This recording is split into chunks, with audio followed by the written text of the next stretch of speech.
'Twas the night before Christmas, and all through the house my stoma was quiet, and so was my spouse.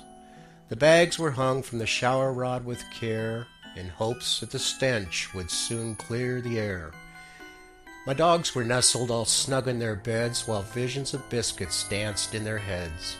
And Mama in her nightgown, and I in my cap, had just settled down for an accident-free nap, when out on the lawn there arose such a clatter, I sprung from the bed to see what was the matter. Away to the window I flew fast and quick, caught my bag on the bedpost, and there went the shit. The moon on the breast of the new-fallen snow gave the luster of midday to objects below, when what to my wondering eyes should appear but a miniature sleigh and 8 tiny reindeer. With a little old driver so lively and quick, I knew in a moment he'd clean up the shit. More rapid than eagles his coursers they came, and he whistled and shouted and called him by name. Now Dasher, now Dancer, now Prancer and Vixen, on Comet, on Cupid, on Donner and Blitzen.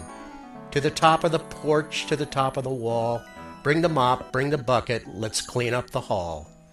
As dry leaves that before the wild hurricane fly, when they meet with an obstacle mount to the sky, so up to the housetop the coursers they flew, with the hazardous waste and St. Nicholas too.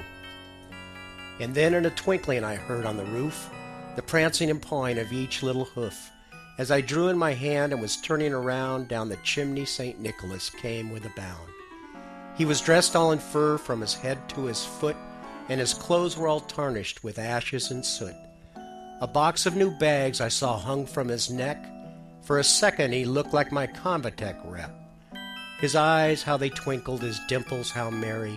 His cheeks were like roses, his nose like a cherry. His droll little mouth was drawn up like a bow, and the beard of his chin was as white as the snow. The stump of a pipe he held tight in his teeth, and the smoke it encircled his head like a wreath. He had a broad face and a little round belly. His ostomy bag shook like a bowl full of jelly. He was chubby and plump, a right jolly old elf, and I laughed when I saw he had a bag like myself. A wink of his eye and a twist of his head soon gave me to know I had nothing to dread. He spoke not a word, but went straight to his work, a new flange, a new bag, then turned with a jerk, and laying his finger aside of his nose, and giving a nod up the chimney he rose.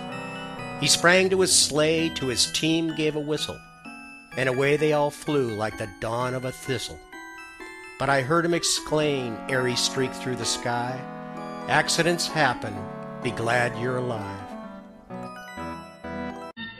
Happy Christmas to all, and to all a good night.